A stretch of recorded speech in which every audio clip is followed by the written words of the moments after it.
안녕 한빛. 안녕하세요 한주리 여러분. 산모님들의 편안한 회복을 돕고 있는 조리원 실장 박수혜입니다. 자, 오늘은 우리 산모님들과 함께 유축기에 대해서 한번 배워볼 텐데요. 유축기도 기계인 만큼 사용법 정확하게 알고 사용하시면 좋겠죠? 우리 아기한테 좋은 모유 먹이고 싶은 마음 정말 굴뚝 같은데 막상 유축하려고 하면 가슴이 너무너무 아파서 눈물 뺀 적 많으시죠? 조리원에 계실 때는 저희가 옆에서 다 도와드리지만 집에 가시면 정말 막막하실 거예요. 유축을 언제까지 해야 하는지, 그리고 꼭 해야 되는 건지 정말 많이 궁금하실 텐데요. 정답은 모유 수유를 계획하신다면 유축은 꼭 필요합니다.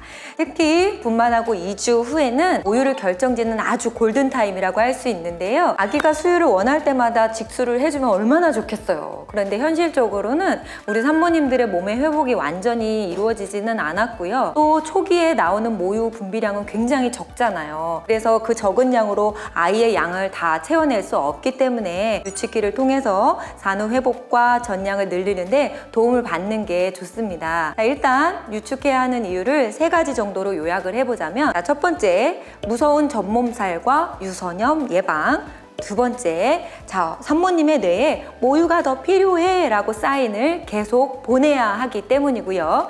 세 번째, 땅땅해진 가슴을 그대로 먹이면 수유가 좀 어렵기 때문에 말랑하게 풀어서 우리 아기가 젖을 편하게 물 수 있도록 도와주기 위해서입니다. 그래서 오늘은 신형 스펙트라 플래티넘 사용법을 알려드리려고 하는데요. 스펙트라 제품 같은 경우에는 저희 조리원에서 쭉 사용해 오고 있던 제품이고요. 이전 제품하고 이번 모델하고 비교했을 때는 외관상으로 굉장히 깔끔해진 것 같아요. 그래서 어느 장소에 놔도 정말 그 주변하고 어디든 어울릴 수 있는 그런 디자인인 것 같고요. 자, 그리고 특히 이번 모델의 장점은 충전식이더라고요. 그래서 전선을 완전히 없애고 이렇게 또 손잡이가 달려 있으니까 어디든지 간단하게 들고 다닐 수가 있고요. 자, 또 하나 매력적인 게 무드등이 들어있어요. 불 밝기 조절도 할 수 있어서 유축기로 쓰다가 아기 방에 두고 무드등으로 계속 활용이 가능할 것 같아서 활용도가 정말 좋은 제품인 것 같아요. 자, 그럼 산모님들 지금 방에 있는 유축기 충전 다 되어 있으세요? 화면 앞으로 지금 들고 오세요.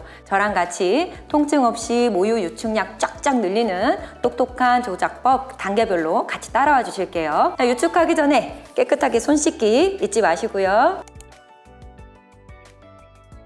자, 그리고 또 하나 준비 단계에서 중요한 건 바로 깔때기 사이즈예요. 유축할 때 아픈 이유의 80%는 사이즈가 잘 안 맞아서인데요. 내 유두보다 구멍이 3mm에서 4mm 정도 넉넉한 걸 쓰셔야 상처가 나지 않습니다. 자, 또 하나. 초기 전몸살 꿀팁이에요. 아기 낳고 3일에서 4일쯤 지나면 가슴이 엄청 단단해지면서 돌덩이처럼 될 수 있거든요. 이때 억지로 막 유축하지 마시고 유축 5분 전쯤에는 따뜻한 물수건으로 온찜질 먼저 해주시고 유선이 부드럽게 풀리면서 모유가 훨씬 잘 돌 수 있고요. 저희 채널에 전몸살 관리법 또 꼭 한번 참고해 주세요.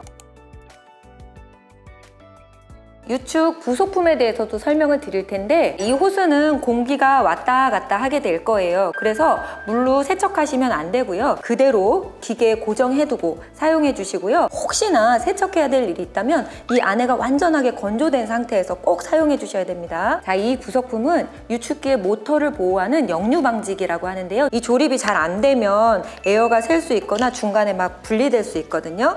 이 부속품의 역류방지기의 커버는 작은 커버, 큰 커버, 또 중간에 이렇게 실리콘 패드 3가지로 구성되어 있어요. 첫 번째 조립하실 때 먼저 작은 커버에다 실리콘 패드를 연결해 주세요. 연결할 때도 빈틈이 생기지 않도록, 또 실리콘 커버가 틀어지지 않도록 완벽하게 조립을 해주신 다음에 그 다음에 큰 커버를 여기다가 더 씌우시면 분리되지 않습니다. 깔때기에는 이 중간에 실리콘 패드가 하나 있는데요. 여기에도 정확하게 들어가지 않으면 유축하는 동안 에어가 셀 수 있기 때문에 유축이 잘 안 되실 수 있으니까 이것도 딸깍 소리가 날 때까지 맞춰주세요. 부속품이 다 준비가 됐다면 깔때기와 젖병을 먼저 연결해 주시고요. 깔때기에 역류방지기가 연결되는 구멍이 있어요. 여기다가 역류방지기를 정확하게 조립을 해주세요. 너무 센 힘으로 누르지 마세요. 금 갈 수 있습니다. 역류방지기까지 다 연결이 됐다면 깔때기를 가슴에 맞춰주시면 되는데요. 짓누르지 말고 바람이 새지 않을 정도로만 부드럽게 대주시고, 이때 팁입니다. 유축하실 때 젖병만 쳐다본다고 목을 푹 숙이고 엄마들이 하시면 어깨랑 부분이 너무 아프실 수 있어요. 있어요. 상체만 살짝 앞으로 기울여 주세요. 그러면 중력의 도움을 받아서 스르륵 하고 잘 나옵니다. 자, 그럼 이제 본격적으로 기계 세팅 한번 해보실게요.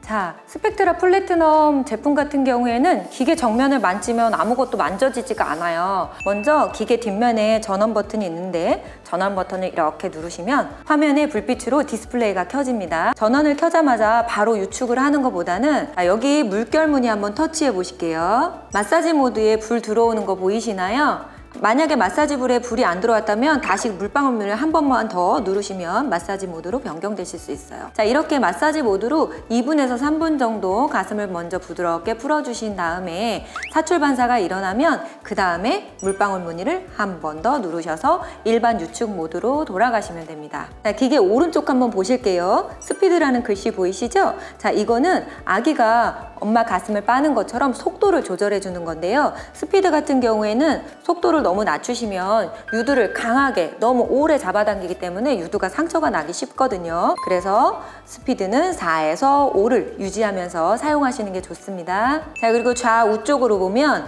플러스 마이너스 표가 보이실 텐데요. 스피드의 속도를 올리고 내리고 하는 버튼이고요. 마사지나 유축 모드의 세기를 올리고 내리고 하는 모드입니다. 유축 모드는 1에서 15단까지 작동하게 되어 있고요. 마사지 모드는 1에서 5단까지 작동합니다. 스피드는 1에서 5단까지 있습니다. 그리고 이 기계 같은 경우에는 양쪽 동시 유축이 가능하세요. 그래서 양쪽을 두고 한 번에 유축하면서 시간을 단축할 수 있기는 한데 유두가 민감하신 분은 그렇게 하시면 계속해서 자극을 주기 때문에 유두가 또 너무 아프실 수 있어요. 유두가 민감하신 분은 한쪽만 사용하시면서 좌우로 번갈아 가서 사용하시는데, 자, 이때 주의할 건 뭐냐면 여기 구멍이 2개인 거 보이실 거예요. 이 호스 패널을 양쪽 다 이렇게 열어놓게 되면 한쪽에서 에어가 새어나갈 수 있습니다. 한쪽만 유축하실 분은 반드시 이 에어 구멍은 닫고 사용해 주셔야 돼요. 자, 모든 세팅이 끝나서 유축을 시작하신 분들 중에 유축 모드가 너무 아프다고 생각할 때는 절대로 내리셔야 돼요. 압력을. 정해진 압력은 없기 때문에 내 피부의 상태에 따라서 압력을 올리거나 내리거나 하시면 되는데 보통은 4단에서 5단 정도로 시작하셨다가 아프시면 내려주시고 통증이 전혀 없으면 6단, 7단 올리셔도 괜찮습니다. 자, 그런데 센 압력으로 쫙쫙 짜야 모유가 많이 나온다? 그건 잘못된 상식이에요. 그래서 내 피부에 맞는 나만의 설정값 찾으셔서 안전하게 유축하시는 게 좋습니다. 유축 시간은 총 합쳐서 30분을 넘기지 않게 해주시는 게 좋고요. 그래서 스펙트라 플래티넘 기계 같은 경우에는 30분이 지나면 자동으로 오프되게 되어 있습니다. 유축이 다 끝났다고 해서 깔때기를 콱 잡아당기면 유두가 상처가 날 수 있어요. 기계를 끄고 반드시 분리하실 때는 깔때기 옆으로 손가락을 넣어서 푸시시 하고 압력을 빼주셔야만 유두에 상처 나는 것을 막을 수 있으세요. 그리고 유축 후에 가슴이 너무 화끈거리신다면 시원한 냉팩 20분 정도 가볍게 올려 넣으셔서 열기를 내리시는 게 좋겠고요. 그리고 우리 산모님들 모유량 많이 늘리고 싶잖아요. 반드시 새벽에 모유 만드는 호르몬이 많이 나오기 때문에 밤중 수유 하시는 게 좋다고 알려드렸었고, 하지만 밤에 아기가 깰까봐 방에 확 불 켜는 거 좀 어렵잖아요. 유축기의 하단에 보면 해 모양 보이실 거예요. 이 해 모양을 터치하시면 무드등이 켜집니다. 무드등은 1단, 2단, 3단까지 조절 가능하니까 이걸 이용해서 불 켜지 말고 또 편안하게 유축하실 수도 있어요. 다음으로 모유 저장법입니다. 숫자 3만 기억해 주세요. 첫 번째 3은 실온에서 모유는 3시간까지 보관이 가능해요. 하지만 너무 더운 여름철이나 방의 온도가 높다면 3시간 동안 보관하시면 안 되고요. 냉장고에 넣으시는 게 안전하겠죠? 유축을 마쳤는데 곧 먹일 것 같을 때만 3시간 안쪽으로 실온 보관하시는 게 좋습니다. 자, 두 번째 3. 바로 먹일 게 아니라면 냉장실에 넣어서 3일까지 보관이 가능하세요. 자, 보관할 때 꿀팁이에요. 냉장고 문 쪽은 냉장 온도가 가장 높은 곳이에요. 그래서 냉장고에 넣을 때는 가장 안쪽으로 깊숙이 넣어주시고 모유만 담을 수 있는 함을 따로 만들어서 보관하시는 거 좋고요. 선입 선출입니다. 먼저 짠 것부터 시간, 날짜, 용량 꼭 라벨링해서 순서대로 먹여주시는 게 좋겠고요.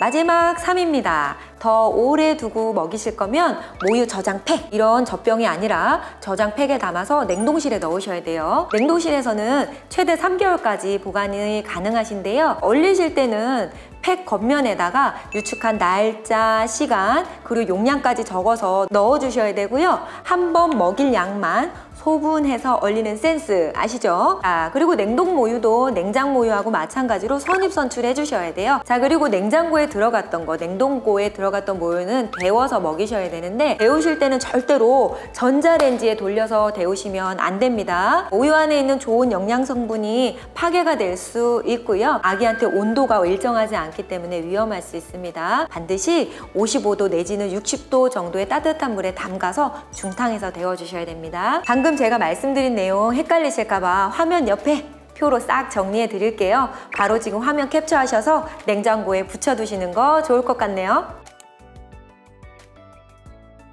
마지막 위생관리 팁이에요. 역류 방지기에 모유가 튀어 들어갈 수도 있고요. 수분이 너무 많이 방울방울 맺힐 수도 있습니다. 자, 이럴 때는요, 이거를 완전히 분리하셔서 젖병 세제로 닦으신 다음에 소독하실 필요까지는 없어요. 완전히 건조시켜서, 자, 초반에 알려드렸던 조립 방법 그대로 다시 조립하셔서 사용하시면 되겠습니다. 자, 그리고 유축하는데 어느 날 갑자기 압력이 약해진 것 같아 라는 생각이 드신다면 기계 고장이 아니라 이 소모품들의 수명이 다한 걸 수도 있어요. 소모품마다 교체 시기가 있는데 깔때기는 3개월이고요. 젖병은 6개월마다 교체해야 된다는 거 기억해 주세요. 자, 따라해보니까 어떠셨어요? 영상 보면서 같이 해보니까 어렵지 않으시죠? 새벽 유축도 너무 겁내지 마시고 무드 등 이용해서 편안하게 해보시고요. 모유수유 어렵다고만 생각하지 마시고 우리 산모님들의 행복한 모유수유 항상 응원할 테니까 혹시라도 사용하시다가 모르는 게 있으면 언제든지 영상에 댓글 남겨주세요. 자, 그럼 쭈리쭈리 한쭈리님들 계속해서 힘내시고요. 그럼 우리 다음에도 유익한 영상으로 다시 만나는 걸로 해요.